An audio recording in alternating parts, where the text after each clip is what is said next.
अनुसूचित जाती व नवबौद्ध प्रवर्गातील विद्यार्थ्यांच्या शिक्षणासाठी भारतरत्न डॉक्टर बाबासाहेब आंबेडकर स्वाधार योजना याबद्दलचा शासन निर्णय जाहीर करण्यात आलेला आहे दिनांक 26/12/2024। तर नमस्कार मित्रमैत्रिणींनो, आपण आता नव्याने जी स्वाधार योजना 2025 पासून लागू होणार आहे त्याबद्दलची सविस्तर माहिती पूर्णपणे व्यापक स्वरूपात आजच्या व्हिडिओमध्ये बघणार आहोत। यामध्ये संपूर्ण माहिती तुम्हाला स्वाधार योजनेची मिळणार आहे आणि त्यामुळे हा व्हिडिओ आपण नक्कीच मिस करू नका। अशा पद्धतीचाच व्हिडिओ आपल्याला बघायचे असतील तर त्यांची प्लेलिस्ट या व्हिडिओच्या डिस्क्रिप्शनमध्ये इन्फॉर्मेशनल एज्युकेशनल मनोहर या नावाने देण्यात आलेली आहे। त्यावर जाऊन आपण बाकीचेही अशाच पद्धतीचे व्हिडिओज पाहून घेऊ शकता।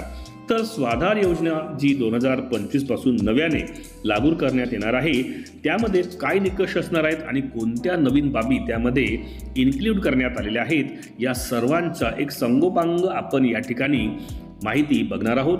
त्यामुळेच या व्हिडिओला सुरुवात करण्यापूर्वी हे चॅनल एज्युकेशनल मनोहर यावर आपण नवीन असाल तर हे चॅनल आपण सबस्क्राईब करायला विसरू नका आणि हा व्हिडिओ बघितल्यानंतर त्याला एक लाईक आणि जास्तीत जास्त विद्यार्थ्यांना शेअर करायलाही आपण विसरू नका। चला तर बघूया डॉक्टर बाबासाहेब आंबेडकर स्वाधार योजना नव्या स्वरूपात कशी असेल। तर सामाजिक न्याय व विशेष सहाय्य विभागामार्फत मागासवर्गीय विद्यार्थ्यांना शिक्षणाच्या चांगल्या संधी उपलब्ध करून देण्यासाठी विभाग जिल्हा व तालुका स्तरावर मागासवर्गीय मुलामुलींच्या शिक्षणासाठी एकूण 443 शासकीय वसतिगृहे कार्यरत आहेत। त्यामध्ये मुलींसाठी 230 व मुलांसाठी 213 शासकीय वसतिगृहे सुरू असून त्यापैकी मुलांच्या वसतिगृहांमध्ये 23,208 विद्यार्थी प्रवेशित असून मुलींच्या शासकीय वसतिगृहामध्ये 20,650 याप्रमाणे एकूण 43,858 विद्यार्थी शासकीय वसतिगृह योजनेचा लाभ घेत आहेत। आता यामध्ये सामाजिक न्याय व विशेष सहाय्य विभागातील शासकीय वसतिगृहात प्रवेश न मिळालेल्या विद्यार्थ्यांना तत्काळ वसतिगृह सुरू करून तेथे प्रवेश देण्यासाठी जागेची उपलब्धता व बांधकामासाठी लागणारा कालावधी लक्षात घेता मर्यादा येतात। सबब मागासवर्गीय शासकीय वसतिगृहात प्रवेश न मिळालेल्या अनुसूचित जाती तथा नवबौद्ध घटकांतील इयत्ता 11वी-12वी तसेच इयत्ता 12वी नंतरच्या व्यावसायिक तसेच बिगर व्यावसायिक अभ्यासक्रमांमध्ये प्रवेश मिळालेल्या विद्यार्थ्यांना पुढील शिक्षण घेता यावे म्हणून भोजन, निवास व इतर शैक्षणिक सुविधा विद्यार्थ्यांना स्वतः उपलब्ध करून घेण्यासाठी आवश्यक रक्कम विद्यार्थ्यांच्या आधार संलग्न बँक खात्यामध्ये थेट जमा करण्याकरिता शासनाने दिनांक 6 जानेवारी 2017च्या शासन निर्णयान्वये भारतरत्न डॉक्टर बाबासाहेब आंबेडकर स्वाधार योजना सुरू केलेली आहे। राज्य शासनामार्फत चालू असलेल्या विविध योजना किंवा कार्यक्रम यांचा फेरविचार करणे व कालानुरूप धोरण राबविण्यासाठी नवीन धोरण आखणे या सर्व बाबींच्या साकल्याने विचार करण्याच्या अनुषंगाने माननीय मुख्यमंत्री व माननीय उपमुख्यमंत्री महोदयांनी विद्यार्थ्यांच्या शिष्टमंडळासोबत चर्चा करून विद्यार्थ्यांना शैक्षणिक सुविधा उपलब्ध करून देण्यासाठी राज्य शासनाच्या विविध विभागांमार्फत राबविण्यात येणाऱ्या विविध योजनांसाठी एक समान सर्वकष धोरण तयार करण्याचे निर्देश दिले होते। या अनुषंगाने माननीय मंत्रिमंडळाच्या दिनांक 3 मे 2023 रोजी झालेल्या बैठकीत शासनाचे विविध विभाग, उपक्रम, महामंडळे यांच्या मार्फत उच्च शिक्षणासाठी दिल्या जाणाऱ्या शिष्यवृत्तीचे एक समान निकष निश्चित करण्याकरिता माननीय मुख्य सचिवांच्या अध्यक्षतेखाली समिती गठीत करण्याचा निर्णय घेण्यात आला। आता माननीय मुख्य सचिवांच्या अध्यक्षतेखालील समितीने केलेल्या शिफारशीच्या अनुषंगाने माननीय मंत्रिमंडळाच्या दिनांक 19/10/2023 रोजी झालेल्या बैठकीत घेण्यात आलेल्या निर्णयानुसार भारतरत्न डॉक्टर बाबासाहेब आंबेडकर स्वाधार योजनेअंतर्गत जास्तीत जास्त विद्यार्थ्यांना लाभ मिळावा तसेच अनुसूचित जाती व नवबौद्ध प्रवर्गातील विद्यार्थी शिक्षणापासून वंचित राहू नये म्हणून सदर योजनेचा विस्तार तालुका स्तरावर करण्याची बाब शासनाच्या विचाराधीन होती। सबब संदर्भाधीन क्रमांक 1, 2, 3, 4 येथील शासन निर्णय अधिक्रमित करून शासन पुढील प्रमाणे निर्णय घेत आहे। तर या बाबतीत जो शासन निर्णय आता निर्गमित करण्यात आलेला आहे तो आपण बघून घेणार आहोत।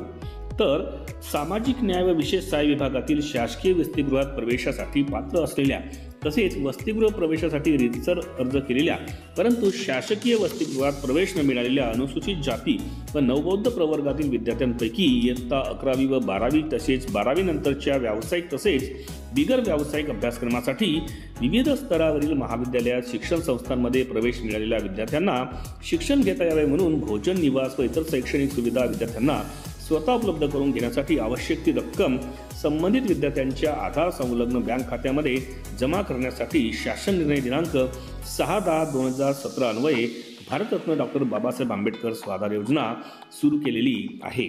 तर यामध्ये बघा की संबंधित जी रक्कम आहे ती विद्यार्थ्यांच्या आधार संलग्न बँक खात्यात थेट जमा करण्याचा निर्णय शासनाने घेतलेला आहे। तर समोर याच्यामध्ये बघा ते चार्ट देण्यात आलेला आहे। या चार्टमध्ये त्या सर्व बाबी नमूद करण्यात आलेल्या आहेत। जसं खर्चाची बाब आहे, भोजन भत्ता हा मुंबई शहर मुंबई उपनगर यांच्यासाठी 32,000, इतर महसूल विभागीय शहरातील महानगरपालिका क्षेत्रामध्ये उच्च शिक्षण घेणाऱ्या विद्यार्थ्यांसाठी 28,000, जिल्ह्याच्या ठिकाणी तसेच महानगरपालिकेच्या हद्दीपासून 5 किलोमीटर परिसरात असलेल्या विद्यार्थ्यांसाठी 25,000 आणि तालुक्याच्या ठिकाणी असलेल्यांसाठी 23,000। निवास भत्ता असणार आहे मुंबई शहर आणि त्याच्या आजूबाजूच्या एरियासाठी 20,000, इतर विभागीय शहरांसाठी 15,000, जिल्ह्याच्या ठिकाणी 12,000 आणि तालुक्याच्या ठिकाणी 10,000। निर्वाह भत्ता असणार आहे मुंबई शहर आणि उपनगरांसाठी 8,000 रुपये, इतर महसूल विभागीय शहरांसाठी 8,000 रुपये, जिल्ह्याच्या ठिकाणी असणार आहे तो 6,000 रुपये आणि तालुक्याच्या ठिकाणी असणार आहे तो 5,000 रुपये। असे एकूण जर आपण पाहिलं तर मुंबई शहर आणि उपनगर यांच्यामध्ये एकूण जी देय रक्कम असणार आहे 10 महिन्यांसाठी ती असणार आहे 60,000 रुपये, महसूल विभागीय शहरांसाठी असणार आहे ती 51,000 रुपये, जिल्ह्याच्या ठिकाणी असणार आहे ती 43,000 रुपये आणि तालुक्याच्या ठिकाणी असणार आहे ती 38,000 रुपये। तर भारतरत्न डॉक्टर बाबासाहेब आंबेडकर यांच्या या स्वाधार योजनेचे जे निकष आहेत ती खालीलप्रमाणे असणार आहेत आणि म्हणून आपण बघणार आहोत आता मूलभूत पात्रता काय असणार आहे। विद्यार्थी शासकीय वसतिगृहात प्रवेश घेण्यासाठी पात्र असावा, तो महाराष्ट्र राज्याचा रहिवासी असावा, अभ्यासक्रमात विद्यार्थ्याने प्रवेश घेतलेला असावा, त्यानंतर या योजनेचा लाभ मिळवण्यासाठी तो अनुसूचित जाती व नवबौद्ध प्रवर्गाचा असावा, त्याने जात प्रमाणपत्र सादर करणे बंधनकारक असणार आहे। या योजनेसाठी सामाजिक न्याय व विशेष सहाय्य विभागाच्या प्रवेशासाठी वसतिगृह प्रवेशासाठी अर्ज केलेले व वसतिगृह प्रवेश प्रक्रियेनंतर प्रवेश क्षमतेअभावी ज्यांना प्रवेश मिळालेला नाही असे विद्यार्थी या योजनेसाठी पात्र असतील। तथापि सदर अट ही ज्या महानगर किंवा शहरांमध्ये वसतिगृहांची संख्या ही एकापेक्षा अधिक असेल तर त्या महानगर किंवा शहरांमधील सर्व वसतिगृहातील प्रवेश क्षमता विचारात घेऊन नंतर वसतिगृह प्रवेश निश्चित करणे बंधनकारक राहील। त्यानंतरच प्रवेश न मिळालेल्या विद्यार्थ्यांना स्वाधार योजनेचा लाभ अनुदेय राहील। यामध्ये वसतिगृह प्रवेशासाठी अर्ज सादर करताना संबंधित विद्यार्थ्याने अर्जामध्ये स्वाधार योजनेचा पर्याय नमूद करणे बंधनकारक राहील। विद्यार्थ्याने स्वतःचा आधार क्रमांक त्याने ज्या राष्ट्रीयकृत किंवा शेड्यूल्ड बँकेत खाते उघडले आहे त्या खात्याशी संलग्न करणे बंधनकारक असेल। विद्यार्थ्याने जी शैक्षणिक संस्था ज्यात त्याने प्रवेश घेतलेला असेल ते ज्या शहराचे किंवा तालुक्याच्या ठिकाणी आहे तसंच तो त्या शहरातील किंवा त्या तालुक्याच्या ठिकाणचा नसावा, म्हणजेच रहिवासी नसावा, त्याच्या पालकाचे उत्पन्न 2.5 लाखांपेक्षा जास्त नसावे। त्यानंतर केंद्र शासनामार्फत ज्या वेळी मॅट्रिकोत्तर शिष्यवृत्तीसाठी उत्पन्न मर्यादेत वाढ होईल त्यानुसार या योजनेसाठी विद्यार्थ्यांच्या पालकांची वार्षिक उत्पन्न मर्यादा त्याप्रमाणे ती लागू असेल। सर्वसाधारणपणे जून महिन्यात वसतिगृह प्रवेश प्रक्रिया सुरू होते, त्यामुळे विद्यार्थ्यांनी वसतिगृह व स्वाधार योजनेसाठी अर्ज सादर करावेत। यासाठी एक ऑनलाईन पोर्टल बनवण्याचे काम सुरू आहे। ते कार्यान्वित नसल्यास गृहपाल सहाय्यक आयुक्त यांना ऑफलाईन अर्ज स्वीकारण्याची मुभा राहील। अनुसूचित जाती व नवबौद्ध प्रवर्गातील विद्यार्थ्यांना स्वाधार योजनेचा अर्ज भरण्याची मुदत प्रत्येक वर्षी जास्तीत जास्त 30 नोव्हेंबर पर्यंत राहील। मात्र ज्या विद्यार्थ्यांचा निकाल उशीर लागल्याने महाविद्यालयीन प्रवेश प्रक्रिया उशिरा होईल अशा विद्यार्थ्यांना महाविद्यालयातील प्रवेशानंतर 1 महिन्याच्या आत स्वाधार योजनेसाठी अर्ज करता येईल। विद्यार्थ्यास शासकीय वसतिगृहात मिळालेला प्रवेश रद्द करून म्हणजेच वसतिगृहातील जागा रिक्त करून स्वाधार योजनेचा लाभ घेता येणार नाही। आता वसतिगृह प्रवेशासाठी अर्ज केलेल्या विद्यार्थ्यांची गुणवत्तेनुसार प्रथमतः वसतिगृह प्रवेशासाठी निवड करण्यात येईल आणि त्यानंतरच गुणानुक्रमेच स्वाधार योजनेचा लाभ अनुदेय राहील। सदर योजनेसाठी अनुसूचित जाती प्रवर्गातील तृतीयपंथी म्हणजेच ट्रान्सजेंडर हे सुद्धा पात्र असतील। यामध्ये शैक्षणिक निकष काय असणार असा तर सदर विद्यार्थी हा 11वी आणि 12वी किंवा त्यानंतरचे उच्च शिक्षण घेत असावा। विद्यार्थी स्थानिक नसावा, म्हणजेच तो ज्या शहराच्या किंवा ज्या शैक्षणिक संस्था ज्या महानगरपालिका किंवा नगरपालिका ग्रामपंचायत कटक मंडळ यांच्या हद्दीत आहेत त्या ठिकाणचा तो रहिवासी नसावा।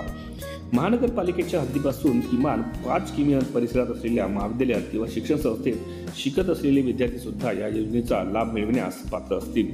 स्वाधार योजनेसाठी अर्ज करताना विद्यार्थी ज्या अभ्यासक्रमात शिक्षण घेत आहे त्याच्या केवळ लगतच्या मागील वर्षात किमान 50% गुण किंवा त्या प्रमाणात ग्रेडेशन किंवा CCPA असणे अनिवार्य आहे.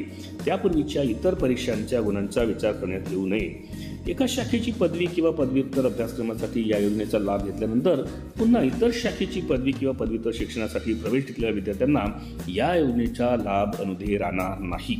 इयत्ता 12वी नंतर पदविका किंवा पदवी अभ्यासक्रमासाठी प्रवेश घेणारा अभ्यासक्रम हा 2 वर्षापेक्षा कमी नसावा. तसेच पदव्युत्तर पदवीनंतर पदवी किंवा पदविका अभ्यासक्रमाचा कालावधीही 2 वर्षांपेक्षा कमी नसावा. शासकीय वसतिगृहांमध्ये प्रवेशास पात्र असलेला विद्यार्थी स्वाधार योजनेस पात्र ठरतो. शासकीय वसतिगृह प्रवेश नियमावलीनुसार महाविद्यालयीन अभ्यासक्रमाच्या मध्यंतरीच्या वर्गात शिकत असलेल्या विद्यार्थ्यांना वसतिगृहात प्रवेश देता येत नाही. तथापि विद्यार्थ्यांनी स्वाधार योजनेसाठी मध्यंतरीच्या वर्गात शिकत असताना अर्ज केल्यास अभ्यासक्रमातील त्यापूर्वीच्या वर्षामधील पात्रता तपासून केवळ स्वाधार योजनेचा पुढील काळाकरिता लाभ घेता येईल. आता व्यावसायिक अभ्यासक्रम पूर्ण झाल्यानंतर बिगर व्यावसायिक अभ्यासक्रमासाठी प्रवेश घेतला असल्यास स्वाधार योजनेचा त्याला लाभ घेता येणार नाही. बिगर व्यावसायिक पदवीनंतर व्यावसायिक पदव्युत्तरला लाभ अनुदेय राहील. या योजनेमध्ये दिव्यांग किंवा विद्यार्थ्यांना 3% आरक्षण असेल. अनुसूचित जाती व नवबौद्ध प्रवर्गातील दिव्यांग विद्यार्थ्यांना जिल्हा शल्य चिकित्सक यांचे 40%पेक्षा जास्त दिव्यांग असल्याबाबतचे प्रमाणपत्र जे आहे ते अनिवार्य असेल. त्यामध्ये दिव्यांग विद्यार्थ्यांसाठी जी गुणवत्तेची टक्केवारी आहे ती 40% ती राहील. त्यासाठी त्यांची स्वतंत्र गुणवत्ता यादी तयार करण्यात येईल. स्वाधार योजनेसाठी महिलांसाठी 30% समांतर आरक्षण किंवा शासन वेळोवेळी निर्धारित करेल त्याप्रमाणे आरक्षण अनुदेय राहील. स्वाधार योजनेअंतर्गत निवड करण्यात आलेला विद्यार्थी संबंधित अभ्यासक्रम पूर्ण होईपर्यंत लाभास पात्र होईल. मात्र विद्यार्थ्यास प्रत्येक वर्षी त्या अभ्यासक्रमाच्या परीक्षेत उत्तीर्ण होणे अनिवार्य राहील.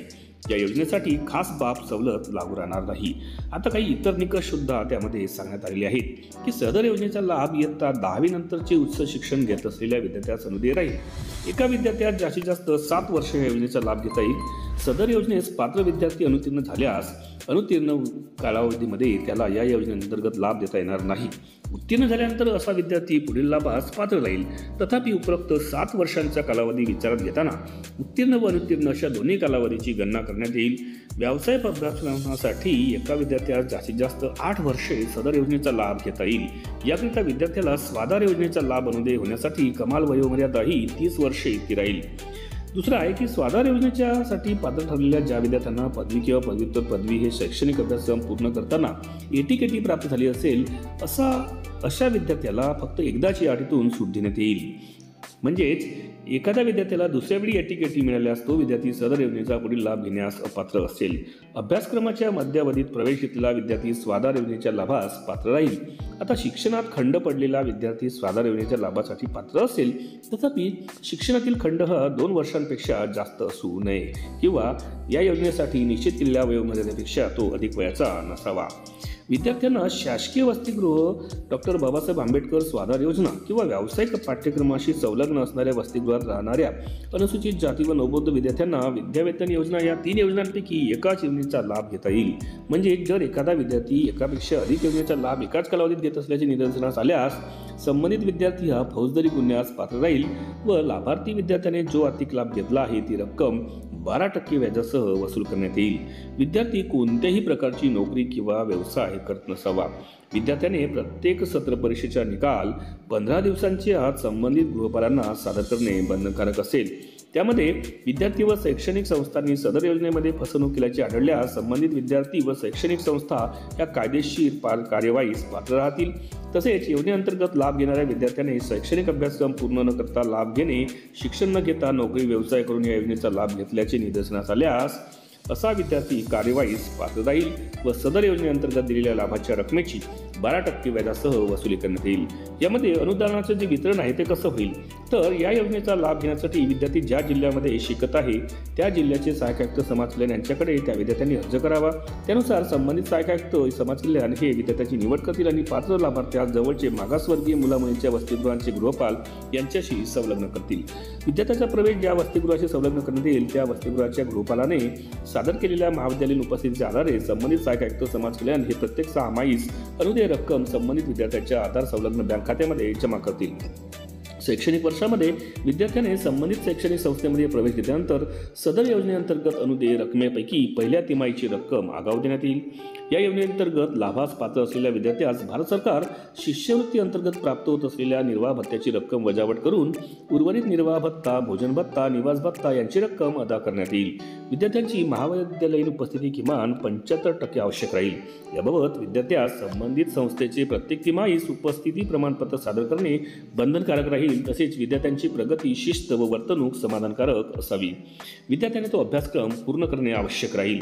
सदर योजनेचा लाभ केवळ पूर्णवेळ अभ्यासक्रमाकरिताच लागू राहील। अर्धवेळ अभ्यासक्रम, दूरस्थ व बहिस्थ अभ्यासक्रम, नोकरीसह करण्यात येणारा एक्झिक्युटिव्ह कोर्स यासाठी सदर योजनेचा लाभ देण्यात येणार नाही। या योजनेकरिता सहाय्यक आयुक्त समाज कल्याण यांना आहरण व संवितरण अधिकारी म्हणून घोषित करण्यात येत आहे। आता योजनेचा लाभ मिळवण्यासाठी कोणती आवश्यक कागदपत्रे लागणार आहेत, तर भाड्याने राहत असल्याबाबत स्थानिक रहिवासी नसल्याचे प्रतिज्ञापत्र अशी नोटरी करून तुम्हाला ते कागदपत्र सादर करायचे आहेत। विद्यार्थ्याने सादर केलेली माहिती खरी व अचूक असल्याबाबतचे स्वयंघोषणापत्र, कोणत्याही शासकीय वसतिगृहात प्रवेश घेतला नसल्याबाबतचे प्रमाणपत्र, भाड्याने राहत असल्याबाबतचे भाडे चिठ्ठी व भाडे करारनामा आणि महाविद्यालयात प्रवेश घेतल्याचा पुरावा। यामध्ये संनियंत्रण कोणाचं असणार आहे, तर आयुक्त समाज कल्याण आयुक्तालय पुणे यांनी सर्व प्रादेशिक उपायुक्त समाज कल्याण यांना त्यांच्या विभागाचे उद्दिष्ट ठरवून द्यावे। प्रादेशिक उपायुक्त समाज कल्याण यांनी अर्जाच्या उपलब्धतेनुसार त्यांच्या विभागातील सहाय्यक आयुक्त समाज कल्याण यांना उद्दिष्ट ठरवून द्यावे। प्रादेशिक विभागांतर्गत उद्दिष्ट कमी जास्त करण्याचे अधिकार प्रादेशिक उपायुक्त समाज कल्याण यांना असतील। संबंधित प्रादेशिक उपायुक्त समाज कल्याण यांना देण्यात आलेले उद्दिष्ट जर पूर्ण होत नसेल तर ते उद्दिष्ट इतर विभागांना वाटप करण्याचे अधिकार आयुक्त समाज कल्याण पुणे यांना राहतील। सदर योजनेवर सहाय्यक आयुक्त समाज कल्याण तसेच संबंधित वसतिगृहाचे गृहपाल यांचे संनियंत्रण राहील। योजनेच्या प्रभावी अंमलबजावणीसाठी योजनेची महाविद्यालयीन स्तरापर्यंत प्रसिद्धी करावी व सदर बाबीवरील खर्च प्रतिवर्षी प्रति जिल्हा ₹1,03 मर्यादेपर्यंत संबंधित सहाय्यक आयुक्तांनी करावा। सदरचा खर्च हा योजनेच्या मंजूर तरतुदीमधून भागविण्यात यावा। अर्जदाराने सादर केलेली कागदपत्रे व माहिती यांची आवश्यकतेनुसार पडताळणी करण्याचे अधिकार गृहपाल तसेच सहाय्यक आयुक्त समाज कल्याण यांना राहतील। या योजनेच्या अंमलबजावणीची संपूर्ण जबाबदारी आयुक्त समाज कल्याण पुणे व सर्व प्रादेशिक उपायुक्त समाज कल्याण व सर्व सहाय्यक आयुक्त समाज कल्याण तसेच गृहपाल यांची राहील। तर हा जो शासन निर्णय आहे हा महाराष्ट्र शासनाच्या www.maharashtra.gov.in या संकेतस्थळावर उपलब्ध करण्यात आला असून त्याचा संगणक क्रमांक 202412175512 असा आहे आणि हा आदेश डिजिटल स्वाक्षरीने करून काढण्यात येत आहे। महाराष्ट्राचे राज्यपाल यांच्या आदेशानुसार व नावाने बघा प्र.वी. देशमुख अवर सचिन महाराष्ट्र शासन। तर अशा पद्धतीने जी स्वाधार योजना डॉक्टर बाबासाहेब आंबेडकर यांच्या नावाने सुरू करण्यात आलेली आहे। जे विद्यार्थी बाहेर शिक्षण घेत आहेत पण त्यांना वसतिगृहामध्ये प्रवेश मिळालेला नाही अशा विद्यार्थ्यांना स्वतःच्या खर्चाने जेव्हा ते बाहेर राहून शिक्षण घेत असतात तेव्हा त्यांना तो खर्चाची प्रतिपूर्ती करण्यासाठी स्वाधार योजना बनवण्यात आलेली आहे आणि याबद्दलची सविस्तर माहिती 2025 पासून जी स्वाधार योजना लागू करण्यात येणार आहे ती मी आजच्या व्हिडिओमध्ये आपल्याला दिली आहे। त्यामुळेच या व्हिडिओला आपण एक लाईक आणि जास्तीत जास्त शेअर करायला विसरू नका आणि हे चॅनल एज्युकेशनल मनोहर यावर आपण नवीन असाल तर हे चॅनल आपण सबस्क्राईब करायलाही विसरू नका। अशाच पद्धतीची एक महत्त्वपूर्ण माहिती घेऊन पुन्हा एक व्हिडिओ मी आपल्यासमोर आणणार आहे। तोपर्यंत माझ्या सर्व विद्यार्थी मैत्रिणींना माझा नमस्कार।